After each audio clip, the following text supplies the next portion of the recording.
Oi pessoal, seja bem-vindo aí para mais um vídeo aqui da UMP, onde nós estamos estudando a Palavra de Deus para mais uma vez refletir em nossa vida alguma coisa positiva, tá certo? No dia de hoje eu queria que você estudasse comigo 1 Timóteo capítulo 4, dos versículos 6 até o 16. Nós pularemos o versículo 13 desse contexto inteiro, porque na próxima semana, no próximo vídeo, nós falaremos também especificamente dele, onde ele vai dar um modelo de um culto cristão para nossos dias, tá certo? E nós estamos aqui analisando as escritas de Paulo a Timóteo, onde nós vimos na semana passada, por exemplo, que Timóteo deveria combater os falsos ensinos que começava já a surgir naquela época, tá certo? E esses falsos ensinos surgiram no contexto do casamento e no contexto também da alimentação, da comida, né? Para as pessoas, então, achavam que o casamento, por envolver a questão sexual, uma questão carnal, isso prejudicaria as questões espirituais.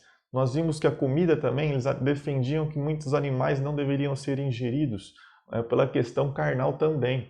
Tudo isso ligado ao gnosticismo, uma doutrina que já surgia naquela época, onde ela separava o espírito do corpo, da carnal, né? Então a carne e o espírito eram coisas distintas, mas o espírito era bom e a carne era ruim, né? Então nós vimos como essa heresia começou, então, até nos dias de hoje, a influenciar muitas pessoas, muitas doutrinas, e infelizmente muitas pessoas acabam caindo nessas questões aí que não são aquilo que a palavra de Deus ensina, tá certo? Mas enfim, vamos ao nosso texto. Eu gostaria que nesse dia você refletisse comigo nesse momento com 5 características ou 5 atitudes que podem fazer você ser um bom servo de Cristo. Você precisa perseguir essas atitudes, você precisa então buscar essas atitudes para que você seja então considerado, à luz das Escrituras, um bom servo de Cristo.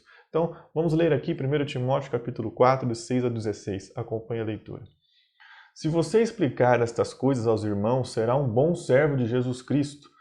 Não perca tempo discutindo mitos profanos e crendices absurdas. Em vez disso, exercite-te na devoção. O exercício físico tem algum valor, mas exercitar-se na devoção é muito melhor, pois promete benefícios não apenas nesta vida, mas também na vida futura. Esta é uma afirmação digna de confiança e todos devem aceitá-la.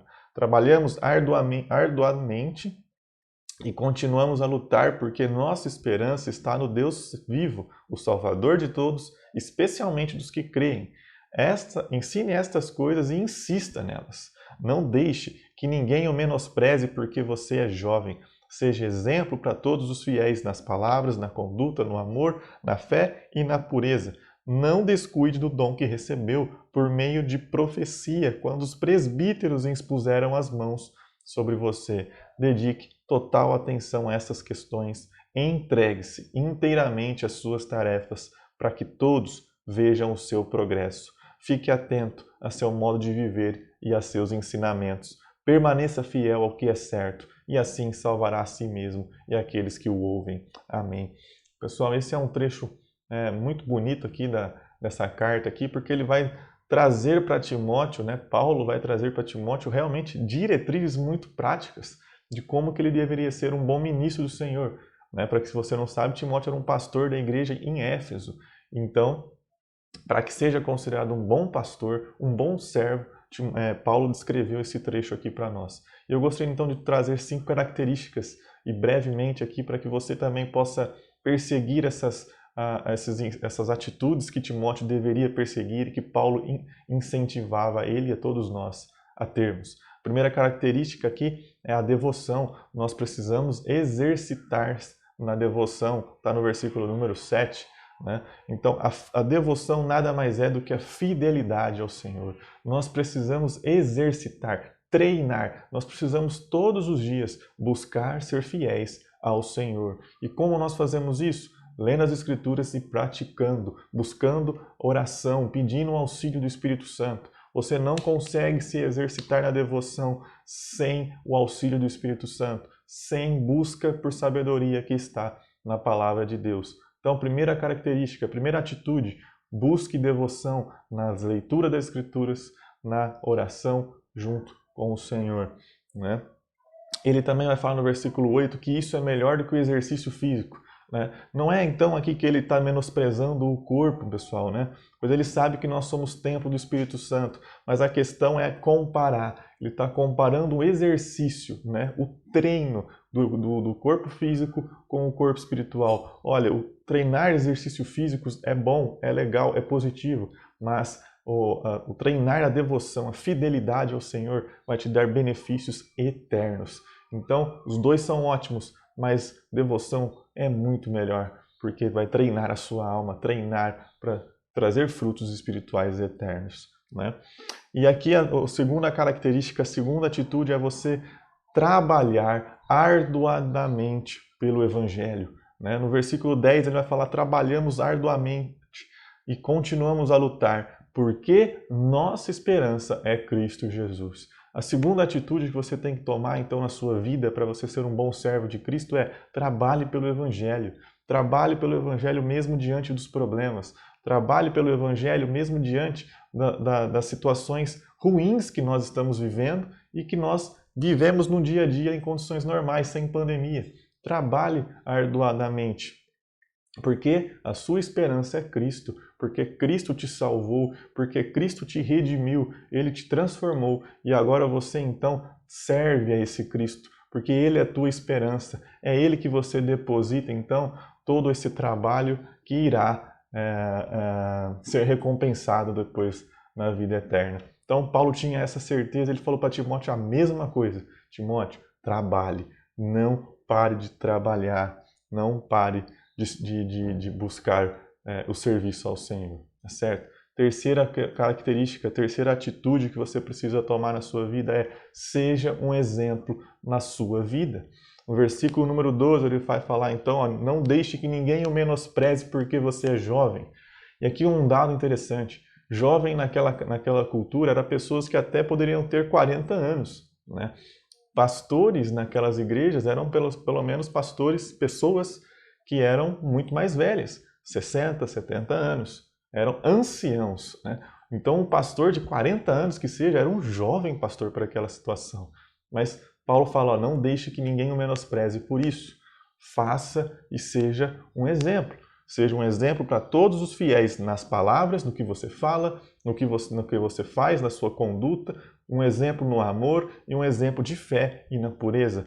Pessoal, esse amor aqui que Paulo está falando é um amor ágape, o amor então que não busca algo em troca, mas é um amor puro, um amor verdadeiro. Ele quer uma fé indestrutível, que não importa as circunstâncias, se a fase é boa ou se é ruim, ela continua a trabalhar arduamente. Ela continua também a buscar a devoção, ela continua a ser fiel a esse Salvador. E a pureza, o autocontrole. Né? Há uma pessoa então que quer ser um bom servo de Cristo, ela vai ter essa fé, ela vai ter essa devoção, ela vai treinar, exercitar-se na devoção, vai continuar a trabalhar e ela vai continuar mantendo o seu autocontrole para as questões da sua pureza espiritual. Essa é a terceira. A quarta característica é não descuide do dom que você recebeu. Paulo vai falar no versículo 14, não descuide do dom que recebeu por meio de profecia. Pessoal, todos nós temos um dom que o Senhor deu para nós. Todos nós temos alguma coisa que nós somos bons, que fazemos para o reino, seja na igreja ou seja para outras pessoas. Nós somos bons em algumas coisas. Não desperdice este dom. Não desperdice a habilidade que você tem para alguma coisa. Não deixe que isso então esfrie-se em você, mas exercite isso. Não faz sentido você usar esse dom em outra coisa a não ser fora do reino de Deus. Não faz sentido. Não faz sentido você perder e nem usá-lo de uma forma errada. O que adianta você então saber tocar algum instrumento e você toca numa banda, uma banda não tem nada a ver com o evangelho, não tem nada a ver só fala coisas ruins, letras ruins, e você às vezes, por exemplo, não toca e não ajuda outras pessoas, seja na igreja, toca no louvor, ou seja num hospital, seja lá para tocar, para fazer alguém feliz, entendeu? É questões de servir ao reino, e o reino é servir as pessoas. Então não desperdice o dom. Um parênteses, nada contra quem toca em bandas que não são cristãs. Nada a ver isso, tá? Só esse parênteses, agora fecha. E, finalmente, o quinto e última característica. Entregue-se inteiramente às tarefas. Dedique-se, foque nisso, foque naquilo que então realmente importa para a sua vida. Dedique-se então realmente à devoção, dedique-se inteiramente a trabalhar pelo reino, a servir pelo reino, dedique-se a ser um exemplo para as pessoas e dedique-se a usar o dom que você recebeu. Pessoal, se você juntar essas 5 atitudes na sua vida, Paulo então vai dizer lá no começo que nós seremos um bom servo de Cristo. Se nós explicarmos as coisas para as pessoas, se nós ajudarmos as pessoas, se nós ensinarmos a palavra de Deus para as pessoas e servirmos, né, e servindo elas e a Cristo, nós seremos um bom servo de Cristo. Né? E aí no versículo 16 ele vai finalizar. Fique atento a seu modo de viver e aos seus ensinamentos. Permaneça fiel ao que é certo e assim salvará a si mesmo e aqueles que o ouvem. Lembra na semana passada que nós vimos então os cuidados que nós precisamos ter com o que nós lemos, seguimos e assistimos? Aqui é um resumo de tudo isso e de tudo que nós falamos hoje. Fique atento ao seu modo de viver, fique atento aos seus ensinamentos, aquilo que você segue, aquilo que você crê. Então, que você possa lembrar dessas 5 atitudes. Tenha devoção, exercite essa devoção, trabalhe pelo Evangelho, pelo Reino, busque ser um exemplo para as pessoas, não descuide do dom que você recebeu e foque inteiramente nas suas tarefas. Foque inteiramente para que as pessoas vejam o progresso na vida de vocês espiritual, tá certo? Então, uma boa noite aí para vocês, que Deus esteja com vocês e nos vemos aí no próximo vídeo. Um abraço.